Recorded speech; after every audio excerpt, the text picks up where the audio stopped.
안녕하세요, 당원 여러분. 정의당 제19대 대통령 선거 예비 후보 강상구입니다.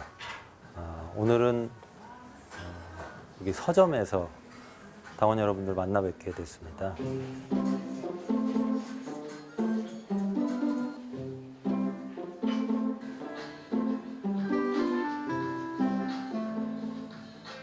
서점을 쭉 한 바퀴 둘러볼 텐데요.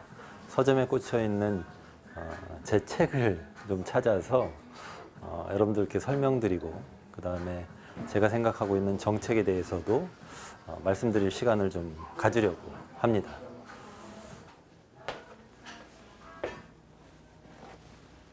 이 책은 제가 1년 동안 육아휴직을 하고 나서 그때 쓴 육아일기를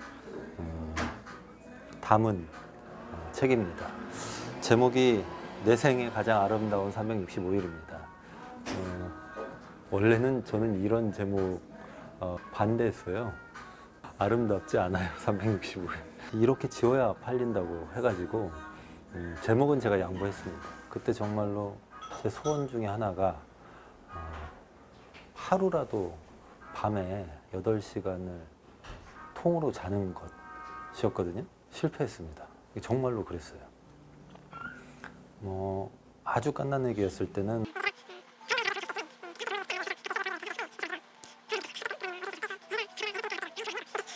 그때 제가 생각했던 건 이런 거였는데요. 일단 애를 낳으면 4명 정도가 필요한 것 같아요. 엄마, 그 엄마를 돌보는 사람, 가사노동 할 사람 필요합니다. 애를 돌볼 사람이요.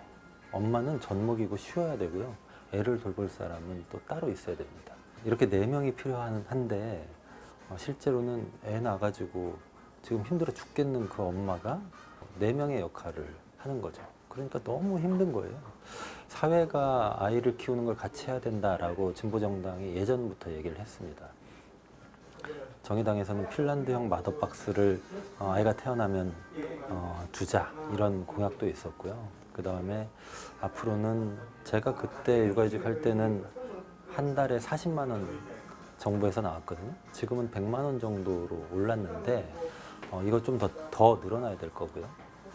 그 다음에 그것 이외에도 아이를 키울 수 있는 제도적인 개선은 지금껏 조금씩 되고 있긴 하지만 좀 더 획기적으로 이루어져야 된다, 이런 생각을 하고 있습니다. 아이가 잘 크려면요, 우리 아이가 어떤 특징을 가진 아이고 어떤 기질을 가진 아이인가를 잘 알아야 돼요. 그걸 알려면요, 주 양육자가 컨디션이 좋아야 됩니다. 무슨 말이냐, 아이를 잘 관찰할 수 있어야 돼요. 정말로 아이를 잘 키우고 싶으면 평등한 육아를 해라, 이렇게 강조드리고 있습니다. 이 책 얘기는 이 정도로 하고요. 다음 책도 보실까요? 이 책은 제목이 하이 마르크스 바이 자본주의인데요. 자본론 해설서입니다.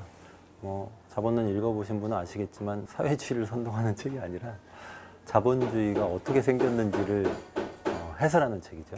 근데 사실은 이 자본이 읽기가 되게 어려워요. 그래서 이거를 좀 쉽게 풀어 쓴 해설서를 써야 되겠구나, 이렇게 제가 생각했고요. 그래서 정리한 책입니다.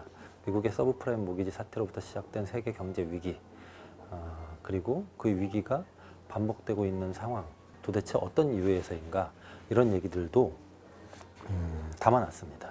진보 정치가 고민해야 될 것은 대한민국이 전 세계 자본주의 역사 속에서 지금 어떤 위치에 있고 이후에 벌어질 일은 무엇일까 하는 걸 예측하고 대비하는 것이어야 한다, 이런 말씀을 좀 드리고 싶고요.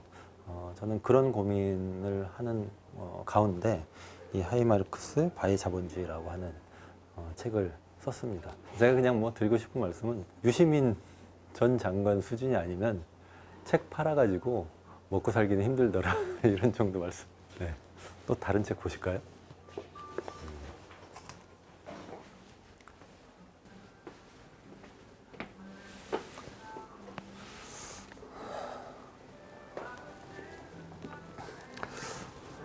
이 책 제목은 보시는 것처럼 독재자의 자식들입니다. 이 책은 저 혼자 쓴 책은 아니고요. 공저입니다. 언론사 기자, 대학 교수 이런 사람들하고 같이 썼습니다.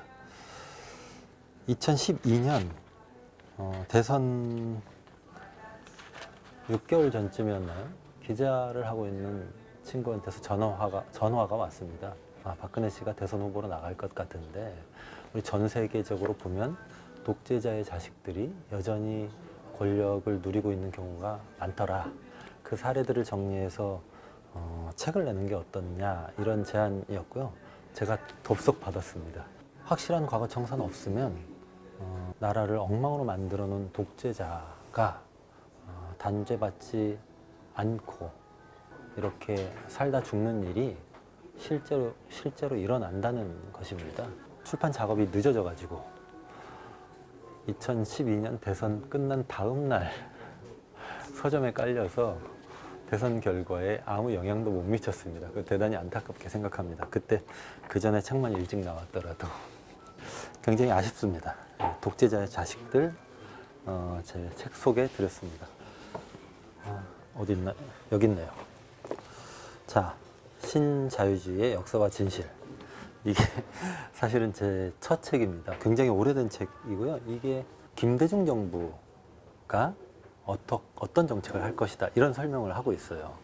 그러니까 정말 오래된 책입니다. 17년 된 책이고요. 뒷부분에는 1997년 이후에 김대중 정부가 들어섰지만 민주화된 정부에서 신자유주의를 실시하는 것이 결국은 사람들을 더 먹고 살기 힘들게 할 것이다 라고 전망을 했었어요.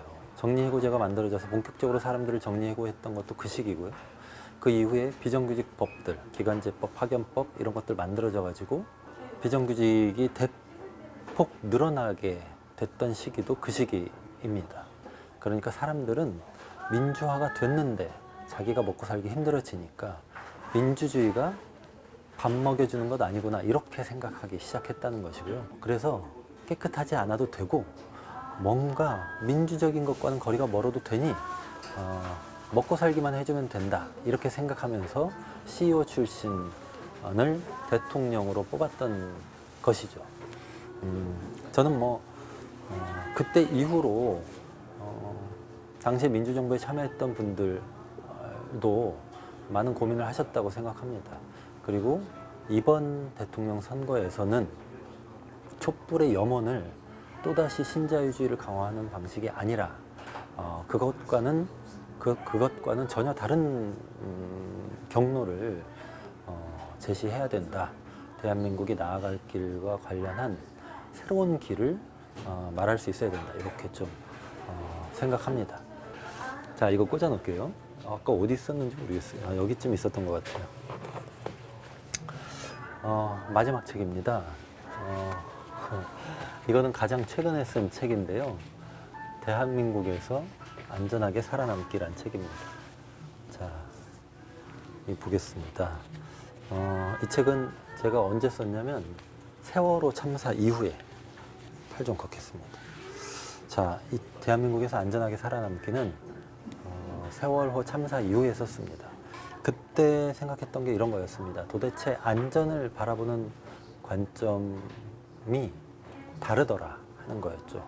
어떤 사람들은요, 개인이 조심해야 된다 이렇게 말해요. 개인이 조심해야 될 것도 있지만 사회가 바뀌지 않으면 안전 문제는 궁극적으로 해결될 수 없다 이렇게 생각했습니다. 그래서 모든 사람이 안전 문제에 대해서 그런 사회적인 관점을 가지고 접근할 수 있도록 하기 위한 쉬운 책이 없을까 고민하다가 그냥 제가 썼습니다. 자, 이 책은 크게 4가지 분야를 다루고 있는데요. 첫 번째는 식품안전, 두 번째는 생활안전, 세 번째는 노동안전, 네 번째는 재난안전에 관한 내용입니다. 어떤 안전 문제는 돈을 써봐야 티가 안 나요. 아니, 몇 년 동안 사고가 없었잖아. 근데 왜 자꾸 안전 쪽에 돈을 쓰는 거지? 줄여도 될 거 아니야. 교통사고나 의료사고도 마찬가지입니다. 비용을 줄이기 위해서 규제를 완화하다 보니까 여러 가지 문제가 생기고요. 궁극적으로 모두 안전하게 살기 위해서는 사회를 바꾸지 않으면 안 된다. 이런 주장을 이 책을 통해서 하고 있습니다.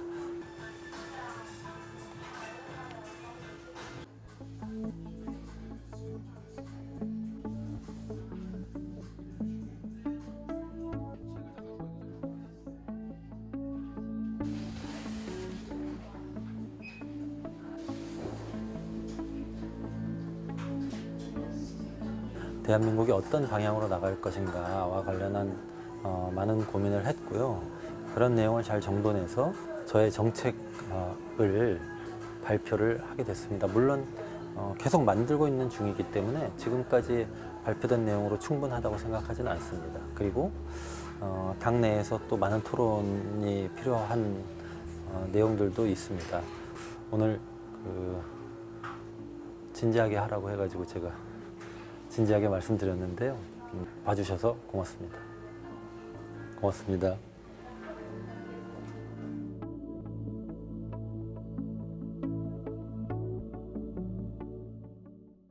이거는 100번도 해요.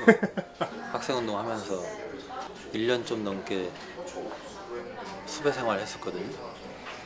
집도 절도 없이 다녔거든요. 그리고 의문사 진상규명위원회 조사관 할 때는 매일 밤 11시 퇴근했어요. 1년 동안 주말도 다 반납하고 기간이 한정돼 있기 때문에 그 기간 동안 사건 조사를 해야 돼가지고 그래서 제가 그때 이걸 하도 많이 해가지고 오른손으로 마우스를 못 써요. 이 손목이 상해가지고. 그리고 제가 아주 짧지만 아프가니스탄을 갔다 왔었거든요. 전쟁 직후에. 그 구호 활동 갔다고 얘기했는데 그 아프가니스탄 가면 뭐 하루에 한 3시간 자나? 이러고 뭐 계속 다니고 했는데 그 모든 것보다 애 키우는 게 힘들어요. 진짜로. 왜냐면 다른 모든 건 내가 내 마음먹은 대로 계획하고 통제하고 이렇게 하면 되거든요. 힘들어도 내 계획하에서 힘든 거니까 상관없어요. 근데 이거 애 키우는 건요. 내 계획 같은 게 없어. 다 내 말하자면 나의 자유의지 바깥에서 벌어지는 일이에요. 그거를 정말 어떻게 할 수가 없어. 너무 힘들어.